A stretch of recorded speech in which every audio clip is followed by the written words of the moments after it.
হাসরের ময়দানে আপনি বুঝবেন। যদি বেলালকে জিজ্ঞাসা করেন, বেলাল ঈমানের দাম কত, বেলালকে বলবেন ঈমান কাকে বলে, তো হযরতে বেলাল বলবে উত্তপ্ত বালুর মধ্যে বুকে পাথর চাপা দিয়ে মরুভূমির রৌদ্রের মধ্যে পড়ে থাকাকে ঈমান বলে।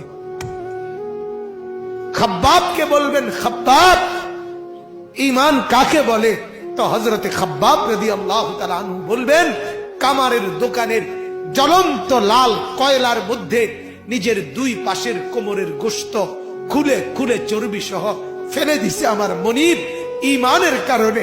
ঈমান এটাকে আপনি কি বুঝবেন? আপনি তো বুঝেন নাই বাপ। সারা পৃথিবীর জনসংখ্যা একেবারে বরাবর 800 কোটি পৌঁছে গেছে। 800 কোটি মানুষের মধ্যে 200 কোটি যদি ইমানদার হয়, মুসলমান হয়, তা এখনো তো এই মুহূর্তে 600 কোটি বেঈমান পড়ে আছে। তাহলে আপনি যদি সেই 600 কোটির মধ্যে হতেন, আমি যদি হতাম, কি হতো বাপ? মৃত্যু পর্যন্ত যদি কালেমার সন্ধান আমি না পেতাম, মৃত্যু পর্যন্ত যদি আমি মুমিনের পরিচয় না পেতাম, আমার অবস্থা কি হইতো? আমার কবর কি হতো? এজন্য এটার চাইতে দামি কোন সম্পদ আল্লাহর কসম দুনিয়াতে আর কিছু নেই। লা ইলাহা ইল্লাল্লাহ এই কালেমার সর্বনিম্ন দাম, সবচেয়ে কম মূল্য আল্লাহ যেটা দিবেন কালেমার, সেটা হলো 10 দুনিয়া বরাবর জান্নাত দান। সবাইকে না, সর্বনিম্ন সর্বনিম্ন সবচেয়ে ছোট জান্নাত যার, তারটাই 10 দুনিয়া বরাবর ঈমানের কারণে। মেরে মোহতারাম, আমার বাপ, আমার বন্ধু, আমার জওয়ান ভাই, খোদার দোহাই ঈমান যেন না হারায়।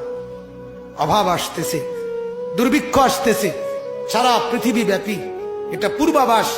আজ হোক কাল হোক, এই বছর হোক আর 10 বছর পরে হোক, পৃথিবীতে যখনই তীব্র অভাব লাগবে, দুর্ভিক্ষ লাগবে, তখনই রাসূলুল্লাহ সাল্লাল্লাহু আলাইহি ওয়াসাল্লাম বলেন দাজ্জাল আবির্ভাব হবে। দাজ্জাল বের হবে। আমি নিজ চোখে হাদিসে পড়ছি। আল্লাহর নবী বলেন 3 বছর লাগাতার দুর্ভিক্ষ হবে। ছেলেরা কথাটা মনোযোগ দিয়ে শোনেন ভাইয়া। 3য় বছরের দুর্ভিক্ষে নবীজি বলছেন আসমান থেকে 1 ফোঁটা বৃষ্টি হবে না, আসমান থেকে জমিন থেকে ফসল উঠবে না। এজন্য হাত ধরে বলি ভাইয়া, চতুর্দিকের এই দুর্ভিক্ষে, অভাব, পেরেশানি আর অস্থিরতা, আজ হোক কাল হোক, এটা পূর্বাভাস। নবীজি বলছেন যখন অভাব তীব্র হবে, আসমান থেকে বৃষ্টি হবে না, জমিন থেকে ফসল উঠবে না, নবীজি বলেন তখন দাজ্জাল বের হবে। ওয়া মাআহু লাহমুন ওয়া খুবুজুন ওয়া নাহরুম মিন মাইন। দাজ্জালের কাছে গোশত থাকবে, রুটি থাকবে, পানির নহর থাকবে। দাজ্জাল বলবে তার বাহিনীরা, ইহুদিরা, দাজ্জালের বাহিনীরা, দাজ্জালের সাথে বেঈমানরা বলবে গোশত নাও, রুটি নাও, পানি নাও, বিনিময়ে ঈমান দিয়ে দাও, এরে খোদা মনে করো, এরে খোদা বানায় নাও। আরে বাপ, আমি কেমনে বললে বুঝতেন? আমার তো মন চায় পায়ে ধরে ধরে ছেলেদেরকে বলি, যুবকের হাতে ধরে ধরে বলি, রে বাপ, আল্লাহর দোহাই তোর এই উলঙ্গ ছবি দেখা, নাচ দেখা, মোবাইলের ছবি দেখা, জিনা আর বেবিচারের এই দৃশ্য গোটা দুনিয়ার মানুষকে কষ্ট দিবে বাপ। শুধু তুমি আযাবের কারণে কষ্ট পাবা না, বরং গোটা বনি আদম, গোটা মাখলুকাত, এমনকি গর্তের পিপিলিকা, এমনকি সাপ, বিচ্ছু, জন্তু জানোয়ার পর্যন্ত কষ্ট পাবে। সব অভাব লাগবে এই গুনার কারণ, গুনার কারণ, নাফরমানির কারণ। কোরআনুল কারীমের মধ্যে আল্লাহ তাআলা বলেন ওমা আসাবাকুম মিন মুসিবাতিন ফাবিমা কাসাবাত আইদিকুম। গুনাহের কারণে মুসিবত। যাহারাল ফাসাদু ফিল বাররি ওয়াল বাহর বিমা কাসাবাত আইদিন নাস। গুনাহের কারণে আমাদের মা আর বোনদের হাঁটা চলা দেখেন না বাপ, বাজার, মার্কেট, শপিং, রেস্তোরাঁ, কফি হাউস, ক্যাফে, বিনোদন কেন্দ্র, পার্ক, মা আর বোনদের পাগল হয়ে গেছে, পাগল, বেসামাল। এই অল্প কিছু মোল্লা মৌলবী, অল্প কিছু মসজিদ মাদ্রাসা, এগুলা যদি বুলডোজার দিয়া এগুলা যদি ধ্বংস করে সমান করে দিতে পারত, তো এদেশের রাস্তায় রাস্তায় উলঙ্গ যুবক আর যুবতী জিনার ব্যভিচার করত। শুধু ঝামেলা এই মোল্লারা, এই মোল্লা এগুলা ঝামেলা, এগুলার কারণে পারে না, এটাই করতে।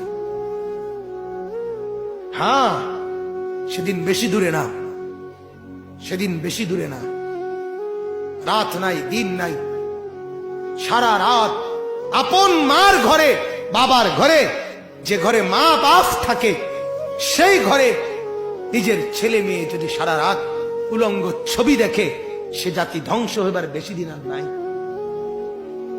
বেশি দিন আর নাই। আমার বাপ, আমি বক্তা না, আমি কণ্ঠের জাদুকর না, আমি সুরওয়ালা কেউ না, আমি এক ফেরিওয়ালা, এক ফেরিওয়ালা আমি, যার কলিজা ভরা ব্যথা, অস্থিরতার পেরেশানি। আমার গলা আজকে তো একটু কথা বলতে পারছি, আমি গত 3-4 দিন আগে কথাই বলতে পারতেছিলাম না। আমার একজন সাধারণ মানুষ বড় মহব্বত করে, উনি আমার একটা সান্ত্বনা দিছে, কয় যে হুজুর, আল্লাহর কথা বলতে বলতে গলা ভেঙে গেছে, কোনো অসুবিধা নাই, আল্লাহর কথা বলতে বলতে আবার ঠিক হয়ে যাবে। আমি বলছি, চাচা, লক্ষ টাকার ঔষধ এটা, আপনার এই কথাইটা। হ্যাঁ, মালিকের কথা বলতে বলতে কত মানুষ। তাহলে এই জন্য বাপ, হালাত কোথায় আমাদের? ইমানের কদরটুকু আমরা করলাম না ভাইয়া, ইমানের কদর করলাম। আমি যে মুসলমান, আজকে যুবক এটা পরিচয় দিতে চায় না, মাথার চুল থেকে পায়ের নখ দেখে বুঝার কোনো উপায় নাই, সে মুসলমানের বাচ্চা। কোনো উপায়, কোনো উপায় পরিচয় দিতে চাচ্ছেন।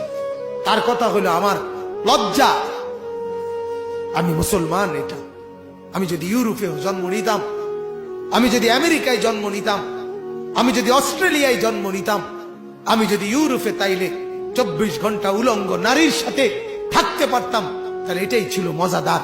বলেন নাউজুবিল্লাহ। আমার বাপ, ইমান বড় দামি জিনিস।